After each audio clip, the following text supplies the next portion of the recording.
September 10th is World Suicide Prevention Day. Now, it's a delicate and a very sensitive issue, suicide.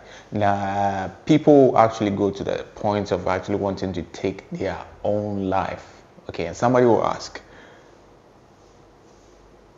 what actually can be wrong? What can be so bad about your life that you want to take your own life? Now, these questions are normally asked by people that don't normally understand the mental agony that people that commit suicide normally go through. I'm not in any way condoning it, but I feel before we can actually have an effective way to handle this issue, we would have to actually look through and then find the reasons. We have to uproot it from where exactly they are getting this whole ideas from. Now, these things are normally caused by when somebody feels like their life is hopeless, their future there's nothing at stake. I mean, we are humans, we have to have a purpose, we want to look out for tomorrow. There should be some level of, I want to live, I want to exist, I want to see the next day. There should be something that you are looking forward to.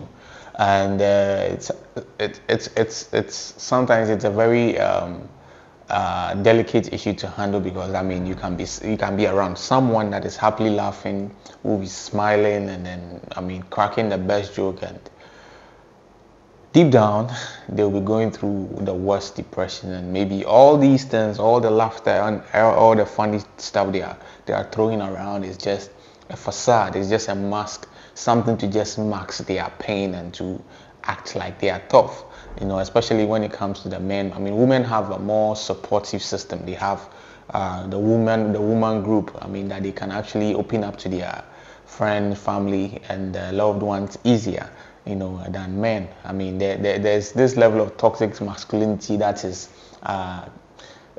I wouldn't say it's a new thing. It's been there since. When you're a man, you're not expected to actually air your emotions and actually speak on what really bothers you or what's depressing you. I feel it's something that we should speak against, and we shouldn't enforce that kind of life, because the whole point of suicide, moving from one space of being an ordinary person who is working through life, and I mean life itself comes with a whole lot of baggage and obstacles.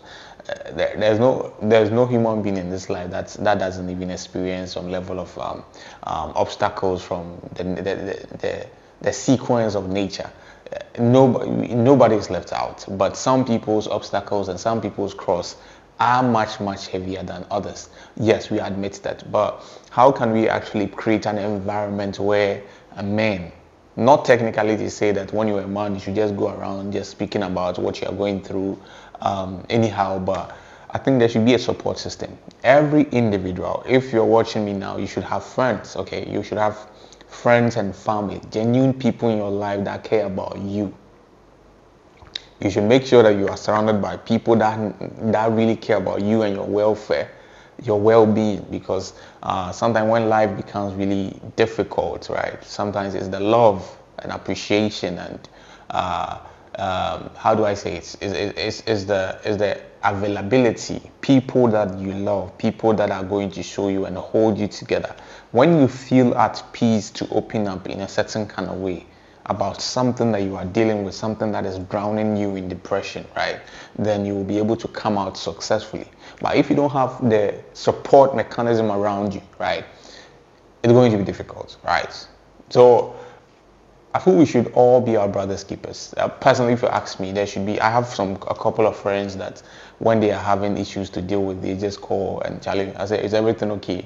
They will just speak about it. Or me too, if I have an issue that I have to talk about, we just exchange conversations and then we find our ways out. Sometimes the issue that is even bugging you might not be a really special issue. It might not be as special that you think it is, because it's only special because you have not discussed it with someone that actually have. Some people have even had people around them experience the same thing. The moment you sort of open up about it, when they have solutions to it, you realize how you feel like, oh, it was so unnecessary that I was even worried about it, because some of these whole suicide can start from just one thought, one particular instance or obstacles in life that you have to conquer, that it feels like it's not, you can't really handle it and it's overwhelming you. That's when people go into that space. They feel like, Charlie, I can't do this life. I mean, I think I'm incapable of handling this thing, and they have to just exit,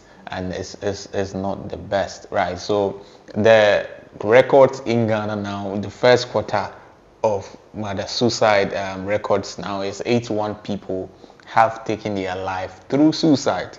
81, just the first quarter of the year, and about 549 people attempted suicide. Right, they attempted to take their life, and most of the times, what really caused this from the gathering, those from the people that survived, is hardship. I mean, people are not having it easy in this country.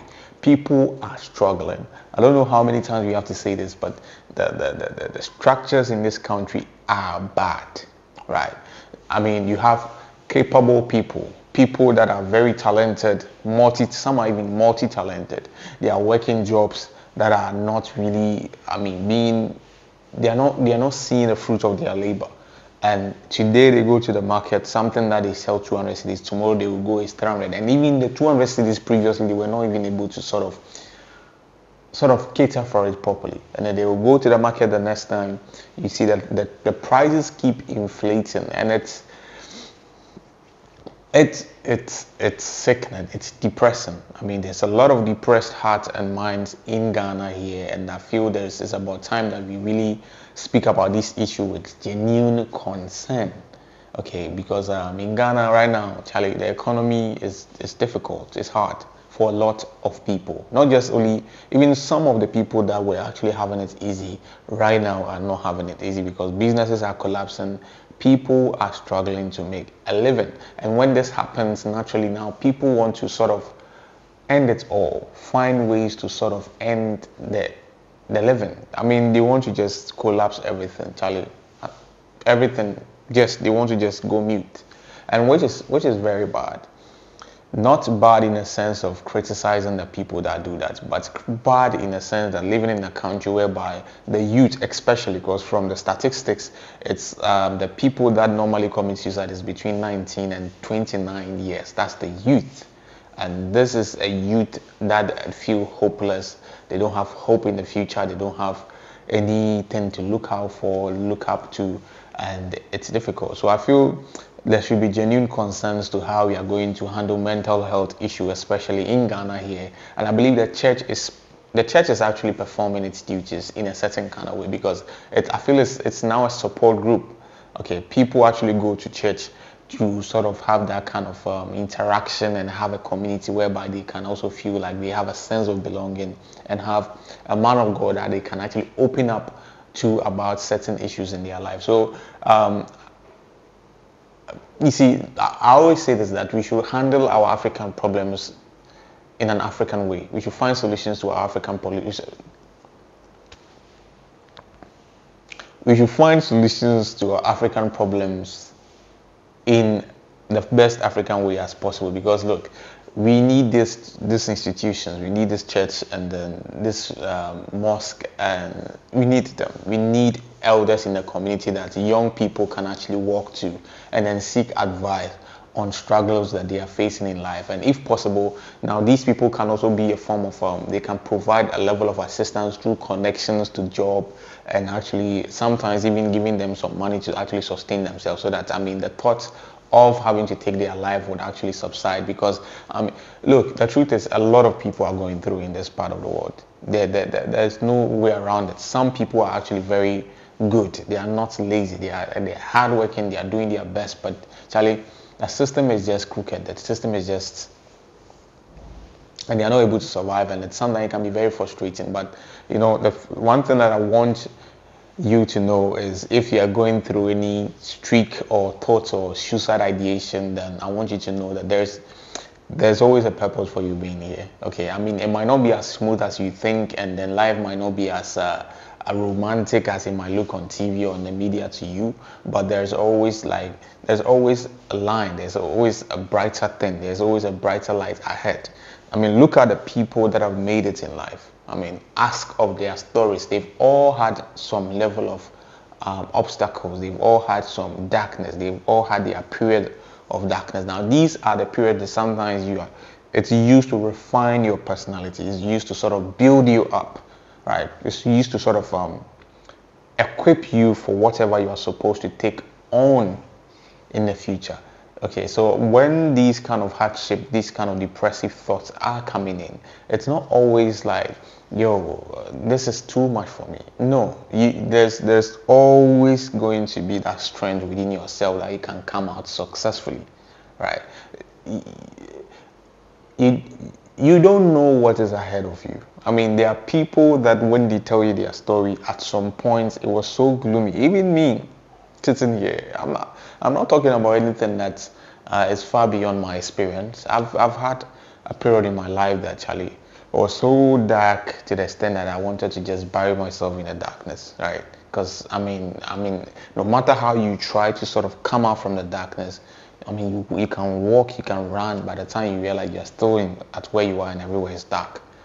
I hope you get me. But I mean, darkness, I think like you are actually in a very depressive zone for a long time.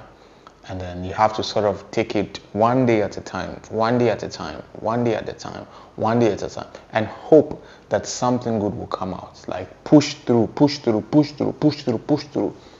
Okay, I mean, the thoughts will come. Sometimes it's so difficult that, you know, you get to a point that, yo, like, why don't I just, end this? But nah, Charlie, those are just the devil's whispers. Nah, because, you know, normally I feel like they know the greatness that's ahead. You know, there's a greatness ahead. There's a huge light that is being carved through in the darkness. Like, while you are in the darkness, they are engineering you into a big light, a big useful light that is going to be a beacon of a light to a lot of people, right? So sometimes, in as much as you might think that, okay, where I am in life might not be a place that I will ever come out. Charlie, you don't know yourself so well, right? And you don't know the overall scheme of things, and you really don't know what the future holds. So I think that with suicide, I think that what we can do to actually uphold ourselves is to actually be our brother's keeper. If you can be of help to a brother or sister in a certain kind of way that will not collapse you, I think you should. I mean, we are here to sort of hold each other and then do this life until the last day. And that, see, I want to talk about the leaders, but Charlie, honestly speaking, I know it won't go anywhere, because the things they are going to do what they are going to do. So let's personally, I would have said they should create jobs and stuff, but Charlie, yeah, cancer. We've said it over and over again. It doesn't work. So I don't want to reiterate that. And then Charlie, nah, let's find a way that we can actually handle our own problems and not become too. We don't want to be victims of the circumstances around us. So how are we going to sort of survive this whole depressive mood that a lot of people, because a lot of Ghanaians are depressed. That's the truth. Most Ghanaians are depressed, especially in this economy, and people find means to actually sort of handle their depression. Okay, some people are finding means. Some are not so good. Some are not advisable. But I mean, you have to look beyond what you're going through and find a support group, find a friend. Even if you can just go out and play video game with your friends to feel okay. Don't worry, don't let anybody judge you because you are grown and whatever. You know what you are doing for your mental health, right? Go and do it. If you want to go out, go and stay at a beach, somewhere to just sort of support yourself through whatever you are going through. That's fine. Don't let anybody gaslight you to feel like you are doing this and you are grown. No, if it helps your mental health and it's not hurting anyone, you should probably think about doing it in a way that sort of it's going to carry you through the time or the depressive mood that you find yourself in. So I believe that regardless, we all have hope. There's hope for the future for all of us. There's great things ahead, like great things. Charlie, be like you have no idea. There are greater things ahead that you have, like, because you are standing outside of what is actually being cooked inside. You can't really know, and you can't perceive the fragrance. You can't even perceive the flavor. But take your time. Things will work out perfectly for you and I. Don't worry, you'll be very fine. Yes. So with that one said, I'll end today's edition of Trends, solely dedicated for Suicide Prevention Day in September 10th. And Charlie, I don't know what you think, and maybe I'll be fine. That's all I can say. The name remains Donald, but not Trump. I'll see you on the other side. Peace.